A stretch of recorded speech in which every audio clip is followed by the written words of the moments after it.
Welcome in everyone to episode 1 of the Ball Up podcast. I am your host, Ball is Life 99. Welcome in here. This is going to be episode 1 of the Ball Up podcast. I am so excited to start this. This is something I've wanted to do for quite a long time. As you can tell by the title, this is going to be the first episode, and we will be discussing how the NBA bubble is going, how the NBA restart is going, and the biggest topics coming from it, the biggest moments, the most talk from the bubble. Uh, Really excited to start this. This podcast will be all NBA talk. It'll be I'll even talk about cards on here sometimes. I'm sure of. I'm sure I'll probably do that. Yeah, so definitely stay tuned, stick around. It's great to have you here. Before we get started, if you haven't already hit that subscribe button, please make sure to do so and leave a like on the video. It really does help. So that would be greatly appreciated. Yeah, welcome in. Welcome in. Thank you so much for tuning in. Make yourself at home, grab some popcorn, and yeah. Um, the NBA bubble, I think, has been a huge success. I really do think it's been a huge success from the beginning, where I believe there was a lot of controversy, like, oh, do we really need to restart the season? What if there are positive tests? And there haven't been. The NBA, I think, is doing everything right about this. They're going about this the right way. I haven't even remembered the last time we heard a positive test, and that's so good to hear. Um, no one's contracted it, and there has been no positive tests, and I think that is definitely good. The NBA, I think, should get a good amount of praise some praise for that, definitely, because you know I think that there was a lot of speculation that positive tests would happen, but everyone seems to be following the protocols, the bubble protocols, with a mask on at all times, and the quarantine if you're out of the bubble when you leave the bubble. And I think it's been going really well. I think we know what to expect if we do have to come back to this next season, the bubble again, but I don't even know about that. Won't really get into that. Playoffs are just about set. The Eastern Conference is all set. Won't really get into that though until next episode, which probably will be discussing the playoffs, and then we'll also do the bubble MVPs and all that. We'll be making the playoff predictions. I'll probably will do some rankings of tiers of players and positions, and probably talk about certain teams, discussing the current state of teams. Did start this kind of podcast on my other channel I used to run, Balls Life 99 Rebuilds, which I do not run currently anymore, or I don't run that at all anymore. So yeah, I'm happy I can do the podcast on here, kind of just like a fresh start for it. But yeah, I'm gonna get into pretty much the bubble, the biggest stories coming out of it, and I think the first name that comes to everyone's mind is TJ Warren here. TJ Warren has been balling out in the bubble. And I don't think it's a change of scenery for him, like the whole bubble thing. I just think he's taking an opportunity and stepping up to it. Another guy I do think that is stepping up is Michael Porter Jr. along with Devin Booker. Devin Booker's moving with the ball a way I haven't seen him move to the ball, taking it to the basket, not just shooting, but his shooting has been lights out too. I think he could be the bubble MVP.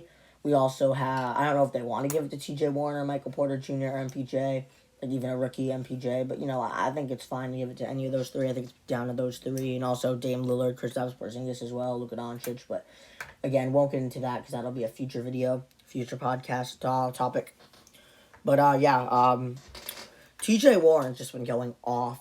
I think that he dropped 53 in his first game. Cannot find his stats compared to before the restart and after the restart, after the season suspension, compared to during the 1920 season before the suspension took place, before that occurred. But man, he's going off. He is just going off. Michael Porter Jr., I believe he's averaging 16.8, something like that, more points than he was before the bubble. I think he was averaging about 7 points before. Now he's averaging like close to 23. I think he'll be starting in Denver. Could always start Will Barton alongside him. I did hear from Coach Mike Malone. I saw the report that I think he's going to be starting from Denver head coach Mike Malone. But I do personally think that he should start, but I think they should bring Barton off the bench or him. doesn't really matter. I think you need size in the starting lineup, and no, if they play Utah in round one, they're going to need size. Bojan Bogdanovic is not playing, but I think that, I don't think he's playing at least. I think he's done for the whole year. I think he had to get season-ending surgery. But again, you never know. Happened with Dwayne Wade before in Chicago in the 16-17 year when he was supposed to be done and came back for the playoffs. But that's a whole different topic, whole different story. Save for another day. But yeah, basically, I think Michael Porter Jr. will be the new starting small forward, the new franchise starting small forward. And then I think Millsap still should start because then you get size. And then you get scoring off the bench from Will Barton, a spark plug. You kill two birds in one stone there. When you get size in the starting lineup, Barton gives the spark plug off the bench. I don't think they should have size off the bench.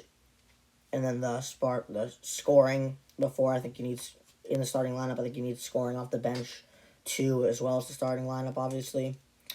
Monte Morris has been playing really well. That team is meshing good. I think that team's locked in for the third seed. I think they'll be playing Utah in round one because OKC's got Houston. TJ Warren, I think I just thought of him as a good replacement for Bojan Bogdanovic. In Indiana when he left to go to sign with the Jazz, Utah Jazz. I've always thought he's good. I really have always thought that TJ Warren was overshadowed by Devin Booker in Indiana and DeAndre Ayton last season. Of course, you got speculation from him. He's the new hot topic last year, coming into the number one pick. But in Phoenix, he's the new talk of the town. But when TJ Warren got traded this offseason, I'm like, this is a new fresh start for him. Let's just remind ourselves, cash considerations. And for TJ Warren and what turned out to be a 32nd overall pick, I believe, in the NBA draft, second round pick was KZ Okpala, which was sent to Miami for pick future seconds. I'm not really sure, but you know what I mean? He's taken full advantage of his opportunity. He's balled out. He's just balled out. Dropped 53 in his opening game. He was averaging 39 at one point. Came back to earth, dropping 16 and then 12. Jimmy Butler and kind of shut him down as well as Bam Adebayo. That's going to be a very highly anticipated round one matchup. First, I thought maybe if he still plays well, TJ Warren, I'm like, maybe they're going to go to 5 or 6, push them to 5 or 6, to Miami. I think Miami will end up getting the upper hand, but no. I think that series could go either way if TJ Warren still continues to play really well. I thought of him as just a good replacement for Bojan Bogdanovic, but now, which he was acquired on draft night, I believe, before Bojan pursued the Utah Jazz and left in free agency, so that's kind of interesting. Don't think they wanted both of those guys, but I think it's safe to say TJ Warren might be a better player. I mean, maybe even a better fit for Indiana. I think right now, definitely he is a better player than Bojan Bogdanovic. That might be controversial. Leave your comments down below. Who do you guys think is a better player? TJ Warren or Bojan Bogdanovic? But that's kind of been the hot topic. I think before, I don't know. I think TJ Warren was the hot topic of the bubble. I do really believe that he was the hot topic. But then you've got guys like Devin Booker, who's just playing lights out. I think he's probably going to be the bubble MVP, but that'll probably be in another episode as well. The NBA award picks, my NBA award picks. Now that we do know the finalists, I could do it without even knowing that, but now that we do know, it might make it a little bit easier. Also got Michael Porter Jr. Michael Porter Jr. He's balling out. He's taking advantage of his opportunity, and he was not playing too much. I don't know if... Well, here's kind of where I'm coming from with the Celtics. This kind of ties into the Celtics for me. Oh, maybe we're not going anywhere. Let's play Romeo Langford, Carson Edwards, Grant Williams a bit, Robert Williams, Taco Fall. But you know what? No. We're contending, I think. So Boston Celtics, I do believe, are contending. But, on the other hand, Denver, I think, is definitely highly contending. So, if they weren't, maybe they give MPJ some time. Kind of like when you're either winning by 30 or losing by 30, you put the bench guys in, even some third-string players. Michael Porter Jr. was averaging like 7 points a game, not playing too much. Now he's playing a lot. And which is going to be a good round one matchup, I think. I think they're going to have a great round one series. We saw that game, went to like double OT, missed the whole first quarter of the Lakers and Lakers and Pacers game just on NBA TNT just because that went so long. But I think that's going to be a good round one matchup. MPJ, They're definitely contending. Denver's definitely contending. So playing MPJ, I guess, makes sense because they're not playing him if they know they're not going anywhere. They're playing him because they want to give him a chance, and that could be a risk. That could be a risk because when he's playing and say not playing great, Will Barton's on the bench. They can need him on the floor, but no. No, he's taking full advantage. I think 100% advantage of his opportunity, and he is just going off in the bubble. I think Devin Booker and the Phoenix Suns going 7-0, which, by the way, they did tweet today, good morning, everyone except Grizzlies and Portland Trailblazers, I believe. So they're pretty confident. They're 7-0 in the bubble as the day I'm filming this, and this is being recorded. But you've got them. You also have, T.J. Warren. You also have Michael Porter Jr., as I mentioned earlier. Let's talk about the Suns. The three main stories were T.J. Warren, the Suns, and Michael Porter Jr. Let's talk about the Suns, man. Let's talk about the Suns. Phoenix Suns, they're playing great. They're meshing great together. You got guys like Ricky Rubio, Mikal Bridges playing really well, Frank Kaminsky. You've got, what am I saying? Frank Kaminsky. I mean Cameron Payne playing pretty decent. You also, but Frank Kaminsky's all right. DeAndre Ayton's looking like a stud. He's looking great. I definitely don't think he was the number one pick. I think he's overshadowed in that draft class. I don't think should have been the number one pick. Obviously, I think it should have been Trae Young and Luka Doncic. You got Jaren Jackson, Shai Gilgeous-Alexander, Marvin Bagley. But DeAndre Ayton, don't get me wrong, I don't think he should be the number one pick. But I think he's a top 5 player in that draft class. I think it's Luka Doncic, Trae Young, Shai Gilgeous-Alexander, Jaren Jackson Jr., and DeAndre Ayton. I think Ayton's the perfect center for the NBA. I think he's going to be very good. Maybe if he develops even a jump shot, watch out. And then, really, just watch out. I think Ricky Rubio's fine in Phoenix. I think they should move on from him, though.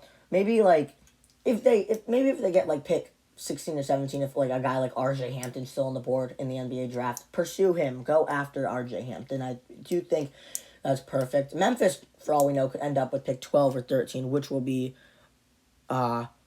coming to the Boston Celtics. That pick will come to the Celtics. That pick will be this year because it's not going to be top 6 for sure, I don't think, unless they get super lucky in the draft. But if they don't make the playoffs, likely going to be a lottery pick. Then let's say they get pick 13, and let's say Portland or Phoenix gets pick 14, one of those teams. I think R.J. Hampton could be a good option. Maybe even Cole Anthony if he's still on the board. I don't think he'll be top 7. I think he'll be top 8, 9, or 10. Definitely a top 10 pick in my opinion, in my eyes, if he can stay healthy. But probably do a mock draft soon on this podcast as well. But that's just about going to wrap it up. But the Suns, everyone's playing really well. And I think that they are dressed for success. They're destined for future. I think they're the future dark horse in the Western Conference. I didn't expect much from them and New Orleans, who I thought was going to make the playoffs. And I think if Port isn't making it, I think Portland could even push the Lakers to 6 or 7. But if they play their matchups right. But again, Lakers haven't been playing too great in the bubble. They got that game-winning shot, I believe, August 10th, Monday, Kyle Kuzma. But, that's the concerning thing for me is that the Lakers, not as a Lakers fan, I'm not a Lakers fan by any means necessary, any stretches necessary, but they are, that Lakers team was barely escaped Denver playing their stars when Denver stars didn't play more than 30 minutes a night in almost the whole second half. So I do think that Lakers should maybe worry about Portland, but back to what I was saying about Phoenix. I didn't think we were going to expect too much from them. They could be a dark horse in the bubble. And if they make the playoffs, I don't think they're going to beat the Lakers. Still think the Lakers ultimately will win their round one matchup. But still, as I'm trying to say, basically, I do think that the Lakers, the Los Angeles Lakers, are. I don't know. I think they might not even get past round 2. By round 2, Clippers are on another level right now. They're playing really great, but if Lillard missed those free throws, he's been going off. Got Kristaps Porzingis going off, Luka Doncic, but again, that'll be my all starting bubble team and probably 6th and 7th man. I'll make that up myself, probably in the next episode or But I was gonna also mention here. So much to talk about. I almost forgot. That Phoenix. I didn't expect them to go far at all, and they seriously might make the playoffs, you guys. Phoenix might make the playoffs, and I'd love to see them get into that playoff spot. I mean, we've seen Portland in the playoffs. We haven't seen Phoenix in the playoffs in a while. I want to see it. Let's make it happen, Phoenix Suns. That's going to wrap up this podcast here, episode 1 of the Ball Up podcast. I hope you guys did enjoy. If you have not already, hit that subscribe button. Please make sure to leave a like. Only take a second. Please make sure to do so. And thank you guys so much for watching, and stay tuned for more episodes. Look out for more episodes of this podcast, and we'll see you guys in the next one. Peace.